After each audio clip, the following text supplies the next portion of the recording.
even though us women, we're not supposed to necessarily be searching, but we're supposed to be observing. What's poppin', people? Welcome back to my channel. In today's video, we're going to be talking about how to get your Boaz. And I know for a lot of us Christian women, when it comes to finding a man and finding a husband, we often hear the verse, when a man finds a wife. Like basically trying to say, it's not our job to go looking. It's not our job to be searching. Let him come to you. All this good stuff, which is true. But there are some, like, how do I say this? There are a few things that I feel like a lot of people who use that verse are missing, especially if they're using it in the way I just said, like you want your Boaz and it's a man's job to find you. But what they forget about the story of Ruth and Boaz is that Ruth had a part to play, and if she didn't even play that part, she would never got her Boaz. So we're gonna get right into the video. So the first thing that I want to point out was a revelation I got around this time last year, because that verse, Proverbs 18:22, was really like playing in my head a lot. Just because I'm like, okay, Lord, but I get when a man finds a wife, but sometimes these men are slow. Like, I could be in your face and you don't know it, but he's supposed to be looking. And you know, men like to have their options. You know, they say there are a lot of fish in the sea. So I'm probably 50 and he's only he's only focusing on 1 through 5 right now. Like, hello, where is it supposed to come in? And you know, sometimes as women, we're like, okay, well, if he's looking, I need to look too. So the revelation that I got was, he told me to look up the definition of find. And find has 2 meanings. So that means to search and to realize. It all depends on how you're using it.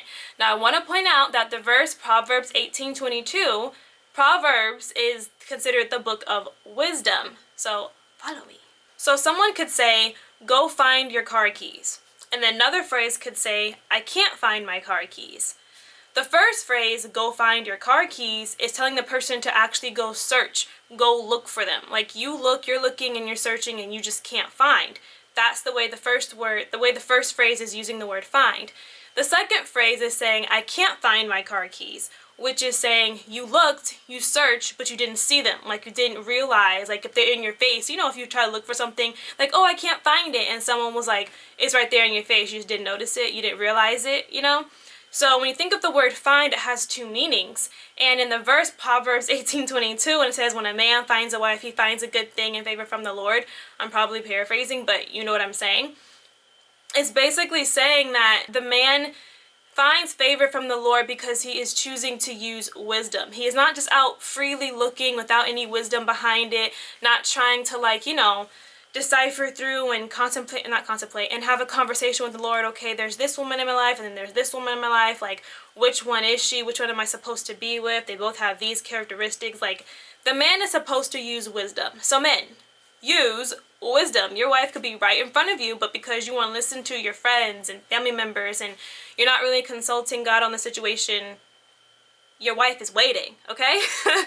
But what I'm saying is that verse is not just saying that the man is supposed to go search for something. It's saying that the man is supposed to have enough wisdom to actually realize that this is my wife. This is the one for me. Okay, so we got that out of the way. The man is supposed to use wisdom. He's not just supposed to use his eyes and be looking at all these women. He's supposed to basically be looking with purpose and with intention.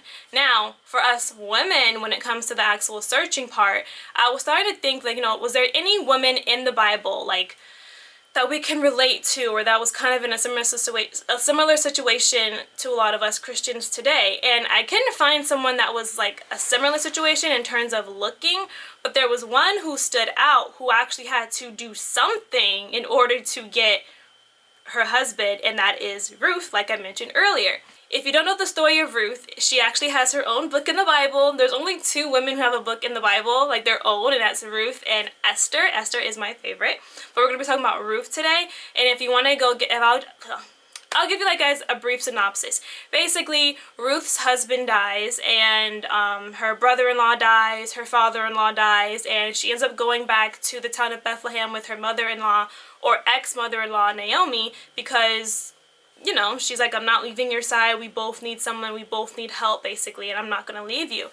And in the process of her doing that, or basically on her journey of being loyal and staying with Naomi, that is how she finds her Boaz. So if you don't know the story of Ruth, there's a book, I'm not going to show you a page or a chapter like Ruth chapter 1 and the whole thing is about her.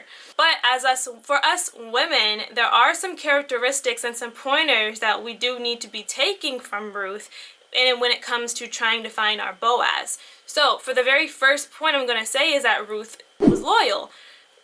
So even though like her husband passed away, she still stuck with her mother-in-law. No matter how much Naomi pushed for her to go, you know, I'm not going to produce any more sons, and even if I do, what are you going to do? Like wait for them to get older so you can marry?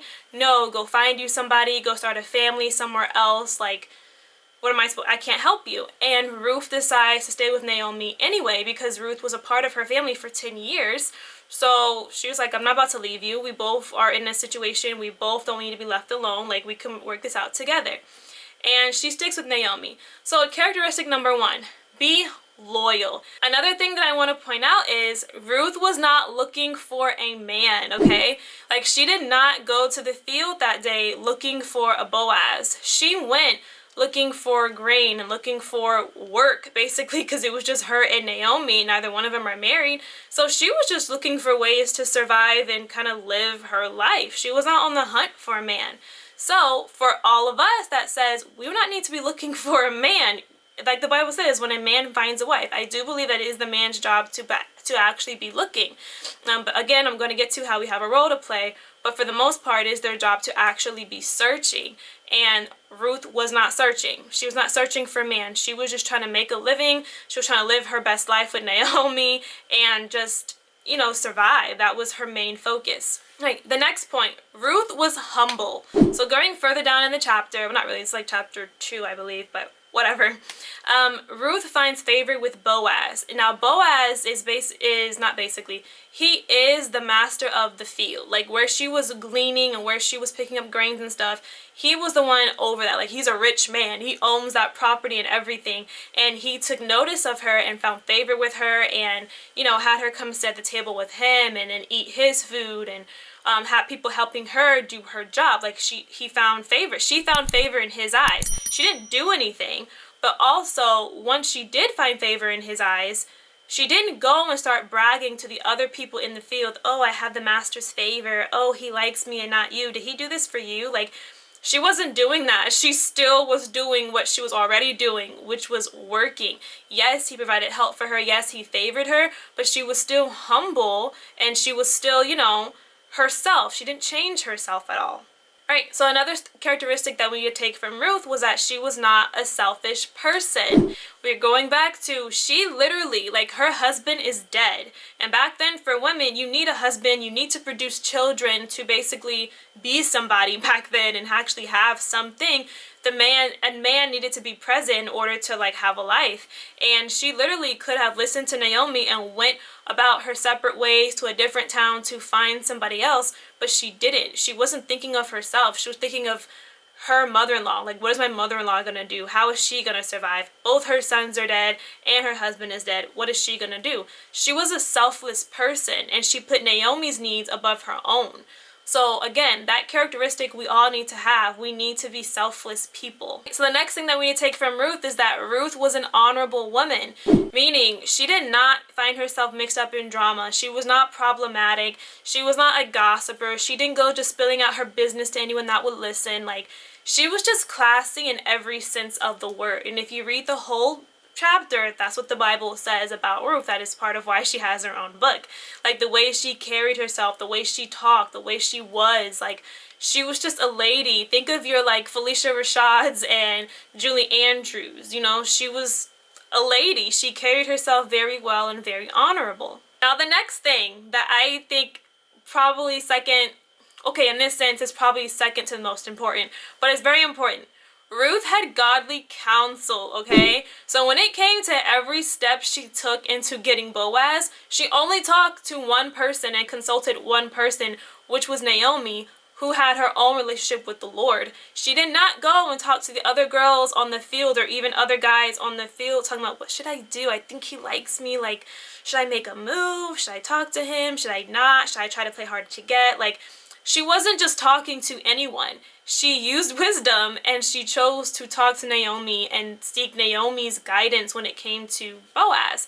And that is, Naomi played a huge part in her getting her Boaz. So something that we all need to have, we need to have some godly counsel around us. Even if it's just one person, godly counsel is key. Because if you were trying to go to somebody who doesn't have any relationship with the Lord, that is a waste of time, because they're not going to give you any good godly advice. They're probably going to run you out there, which I know a lot of us have made that mistake. So when you are talking to someone, when you're asking for advice about a guy or anything, make sure this person has wisdom and that they're someone you would consider to be your godly counsel. And the next one, which is probably or is the most important one of all these points for this topic, is she made herself available. Like, she let it be known that she is available for marriage. She was not trying to play games.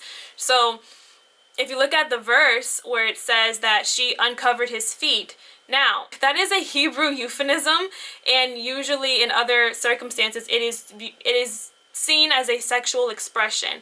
But in the light of Ruth and Boaz being honorable people, she was just simply making herself available. She wasn't just saying, oh yeah, I want to get with you tonight and then you can see how good I am and then you're going to want me. Like, she wasn't doing that. That was basically her saying, hey, I'm here, I'm available, like I'm interested. That was what she was doing. She was not trying to use her body or use anything technically physically about her to get him. She was just letting it be known that she is interested. She wasn't playing games. She was not trying to play no hard to get. She was just very clear, very forward, like, yo, I see you're interested. I'm making it known that I'm interested. What are we gonna do? Now, to elaborate on that last part, or the part that she made herself available, is she made herself available to a godly man.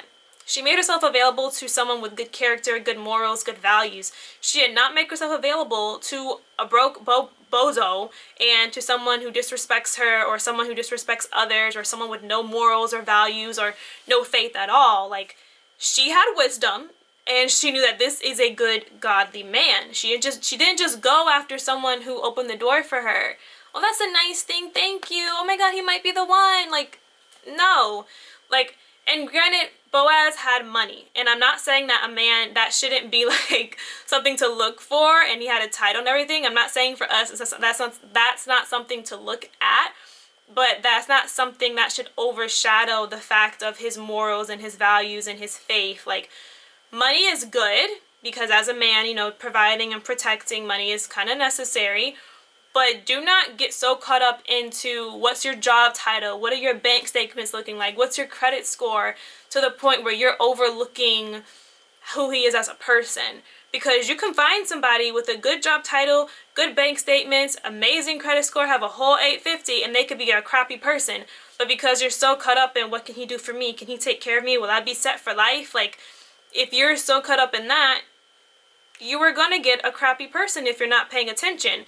So in terms of us getting our Boaz, we need to be looking at all of the aspects. Who are you as a person? Are you respectable? Do you have values? Do you have morals? You know, how do you treat other people? Are you good with your finances? Like, do you value your life and my life? Like, we have to look at everything. So even though us women, we're not supposed to necessarily be searching, but we're supposed to be observing. Like, we need to be using wisdom, being okay, well, Lord, if it's the man for me, tell me what to do. And that is probably where the godly counsel comes in, because again, if you don't have anyone, pray for someone. And sometimes your godly counsel could just be God himself. You need to have that relationship and talk to him. You're like, okay, is this someone that I need to be making myself available to, or do I need to continue to be waiting?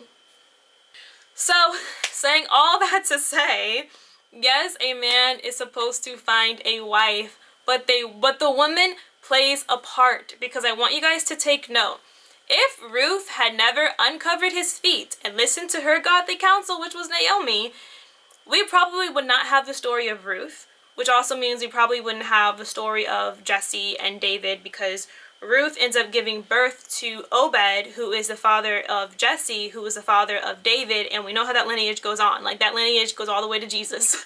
So if she had never uncovered his feet and made herself available, I personally believe that he would have never made a move, because after she did that, it wasn't like they immediately got married, or, you know, they're like, oh my gosh, yes, you're interested, I'm interested, let's go do this. No, Boaz was smart. He knew that there was someone ahead of him in line to be able to redeem her. That's the word the Bible uses, to redeem her, in terms of, like, there's someone else ahead of him to basically be able to marry her before he does. So he did his research. So that's what I'm saying, for as a woman, we have a part to play in helping the man realize that, hey, it's me. Hello, it's me. Like, we have a part to play, because if we never did that, he probably would have sat back wanting her and waiting, but because he knew that there was another suitor in line, he probably would have never did anything. But because she made herself available and let him know, I'm interested, he said, okay, I'm a respectable, honorable man. I'm going to go talk to whoever this other person is, see if he wants to take his part, play his part, and take you as his wife. If not, I'm going to come back and I'm going to marry you. It is very, very important to note that even though we are not supposed to be going and searching, we are supposed to be helping the man realize and finding us. So we do have a role to play, we have a part to play, and don't be afraid to play it. If you like someone, granted, hopefully you pray about it and you have your godly counsel, you know, you like someone, make it known, make yourself available. What harm can come from it? As long as you talk to the Lord and ask him, should I pursue this? Is this the right person? Like, don't go blindly. Like, I don't understand this part for me. When people go blindly into relationships with no goal in mind, or no, like, thought process of besides, oh, we could have cute babies one day, oh, he's nice to me, like, that can't be it. Like, I strongly feel that in order to be able to date and marry with purpose, God needs to be in that conversation. You need to be consulting him first in order to basically be making the right choices relationally. Otherwise, we go from person to person to person, which is heartbreak to heartbreak to heartbreak, in order to get to that one person. And by the time we do get to that one person, because of all the heartbreak we had before, we're now closed off or reserved, or we have baggage we're not even supposed to have. But we can eliminate all that if we bring God into the mix. We talk to the Lord, wisdom comes from him. You can pray for wisdom, and he can tell you, entertain this one, don't entertain that one. Yes, do this, no, don't do that. Like, talk to him every step of the way. It is very necessary. And don't think that by asking God about a man, that is you chasing or obsessing. You're talking to God. He's not going to see it as you being obsessive or just chasing or longing. Like, he's going to see it as, okay, she's using wisdom. She's talking to me. Now, if you talk to him and he answers, listen. Like, don't be like, okay, Lord, I don't think that you heard me right, so I'm going to do what I want to do. That's just a waste of your time. But if you're going to actually talk to him and you're going to wait for a response, make sure to do what he says, because he's not going to set any of us up to fail. He just can't. He's God. He won't ever do it. So, hope this video was helpful for you guys. I know I probably gave a lot of information, but I hope you guys wrote it down and develop those characteristics, like to be selfless and to be loyal and to not be a gossiper and to have your godly counsel and to, you know, converse with the Lord about every detail of your life God wants to be a part of. So don't exclude him just because you think he doesn't care, because he does. He wants us all to walk in purpose and to live the life that he intended for us to live. And I strongly believe that. You guys, I hope you guys bring God in the center of everything that you do, and just trust God. Trust his timing. Trust that he knows what he's doing. Something that I had to learn from myself, but I'm saying it because I am here now. We made it. And I will see you guys hopefully in that next video. Don't forget to hit the like button, subscribe it, write a comment, share it with a friend who you think needs to hear it, because I feel like a lot of women need to get this revelation. Like, hello, we can help the man out. There's nothing wrong with that. Hope to see you guys in the next video.